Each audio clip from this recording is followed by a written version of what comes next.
Hey everyone, and welcome to This Explainer.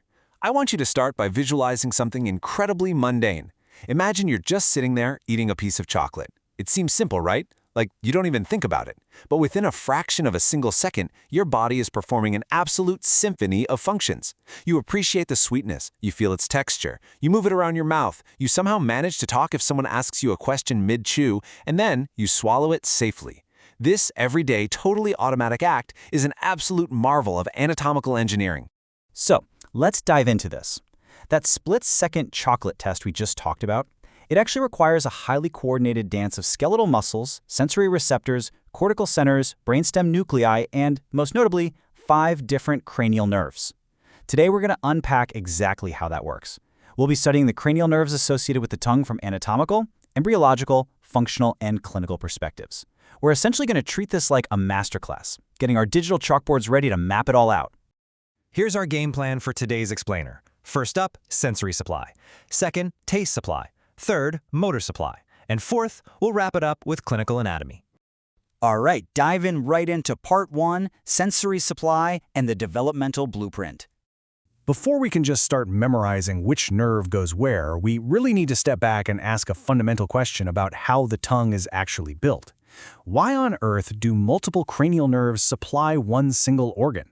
I mean, most organs in the human body don't need 5 different cranial nerves just to function. The answer is that the tongue is essentially a Frankenstein organ. It's this highly specialized muscular structure patched together from entirely different embryological origins to perform entirely different tasks.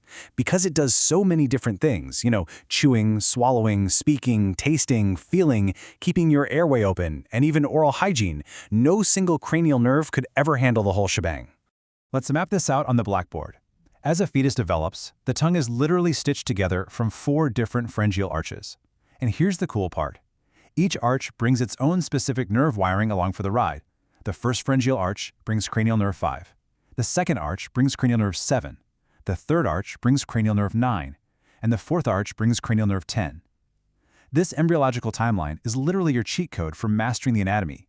Because of how those arches develop and fuse, the tongue gets a massive structural and sensory split. It basically develops into 2 completely distinct territories. You've got the anterior 2/3, which takes up about 66% of the real estate, and then the posterior 1/3, which makes up the rest. The front portion, that anterior 2/3, develops mainly from that first pharyngeal arch we just mentioned. Meanwhile, the posterior 1/3 develops from the third arch. Now, right now, we're strictly talking about general sensation. Touch, pain, pressure, and temperature. If you accidentally bite your tongue, or if you feel the physical crunch of a chocolate bar, this is the exact wiring you're using. Because the anterior 2/3 comes from the first arch, its general sensation is supplied by the mandibular division of the trigeminal nerve. Specifically, we call this the lingual nerve, or CNV3. The posterior 1/3 comes from the third arch, so it's supplied by the glossopharyngeal nerve, CNIX, and just tucked behind that, the epiglottic region develops from the fourth arch, so it gets its supply from the vagus nerve, CNX. Okay, let's put your active recall to the test with a quick clinical scenario. Imagine a patient comes into your clinic, they've lost all pain sensation over the front 2/3 of their tongue. If you poke it with a pin, nothing, 0 feeling. Which specific nerve do you think took the hit? If you said the lingual nerve, you hit the nail right on the head. Remember, that is the specific mandibular division of the trigeminal nerve, CNV3, which derives directly from that first pharyngeal arch. Seriously, once you grasp that connection between the early embryology and the final anatomy, it's like a giant puzzle falling into place. You'll never have to rely on rote memorization again. Moving right along to section 2, taste supply, the flavor pathways. We just covered how you physically feel the chocolate in your mouth, but perceiving its sweetness, that is a completely different story. In the back of your tongue, the posterior 1/3, the glossopharyngeal nerve handles both touch and taste. It's a convenient package deal. But in the front, the anterior 2/3, it's a completely different situation. General sensation, like touch and pain, is handled by cranial nerve 5, as we just learned. But special sensation, meaning taste, requires its own totally separate, dedicated wiring system. And this brings us to one of the most fascinating embryological stories out there, the chorda tympani. Remember how we said the second pharyngeal arch brings cranial nerve 7? Well, during early development, that second arch actually gets overgrown by the surrounding arches. It gets physically buried deep down. But incredibly, it leaves behind this hidden telephone wire. It manages to retain its taste innervation to the front of the tongue through a very specific branch of the facial nerve called the chorda tympani. So, clinically speaking, if a patient suffers an injury strictly to the chorda tympani, it's going to completely wipe out their sense of taste in the front of their mouth. But if you just tap their tongue, their sense of touch is perfectly fine. Why exactly does that happen? Well, the crucial takeaway here is that taste and general sensation are riding on entirely different highways in that front section of the tongue. Touch is cruising on the lingual nerve, while taste is traveling on the chorda tympani. And that taste pathway, it's an incredible journey. The primary neurons for taste carry the signal back to synapse in the nucleus tractus solitarius in the brainstem. From there, the signals shoot up into the thalamus, and finally, they reach the gustatory cortex where your brain lights up and says, "Ah, yes, chocolate." All right, let's hit section 3, motor supply, moving the muscle. So we've felt the chocolate, we've tasted the chocolate, now we need the mechanical power to actually move it around the mouth and swallow it. The tongue is made up of intrinsic muscles, which alter its actual shape, and extrinsic muscles, which change its position in the mouth. And for all this incredibly complex, rapid movement, there's basically one major boss, the hypoglossal nerve, cranial nerve 12. It does almost all the heavy lifting. It supplies all the intrinsic muscles, plus the extrinsic genioglossus, hyoglossus, and styloglossus. But, and this is a big but, there is one single, highly testable exception, the paladoglossus muscle. That one is actually supplied by the vagus nerve, cranial nerve 10, through the pharyngeal plexus. And why? Because functionally, it acts a lot more like a muscle of the soft palate than a pure tongue muscle.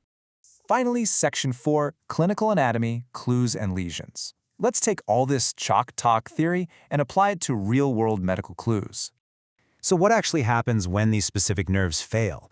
Let's say a patient has a lesion on their hypoglossal nerve. You're going to see a very specific set of clinical signs. First, ipsilateral wasting, meaning the muscle physically shrinks on the exact same side as the nerve damage. You'll also see fasciculations, which are these little involuntary twitches under the surface. You'll likely hear dysarthria, meaning they have trouble articulating their speech. But the absolute classic sign is what happens when you ask them to stick their tongue out. The protruded tongue will actually deviate or point directly towards the site of the lesion. Why? Because it's pure mechanics. The genioglossus muscle on the healthy opposite side is still pushing forward, but it's completely unopposed, so it simply shoves the tongue off-center toward the weak side. Now, let's compare that motor issue with sensory wipeouts. If someone has a lesion on their glossopharyngeal nerve, cranial nerve 9, that injury wipes out both taste and general sensation from the posterior 1/3 of the tongue. It just knocks out everything in the back. But, as we've established, anterior lesions are much more isolated. If you injure the lingual nerve, you lose general touch and pain in the front, but you keep your taste. Injure the chorda tympani, you lose taste in the front, but keep your sense of touch. It's like the perfect diagnostic puzzle. Let's wrap up this explainer by chalking up a clean, final summary of the 5 cranial nerves we've just demystified. Cranial nerve 5, general sensation in the anterior 2/3. Cranial nerve 7, taste in the anterior 2/3. Cranial nerve 9, general sensation and taste in the posterior 1/3. Cranial nerve 10, epiglottic sensation and taste. And finally, cranial nerve 12, the main motor supply for the muscles. So, for a quick final exam, which cranial nerve supplies all the muscles of the tongue except for just one? Yep, it's the hypoglossal nerve doing all the heavy lifting, with the vagus nerve stepping in for that singular paladoglossus exception. Just step back and think about the big picture here. Next time you sit down to eat a simple piece of chocolate, ask yourself, how many millions of years of evolution, developmental biology, and complex neurological crosswiring did it take just so you could effortlessly savor that one single bite? Thank you so much for joining me for this explainer. Keep questioning everything, and I'll see you next time.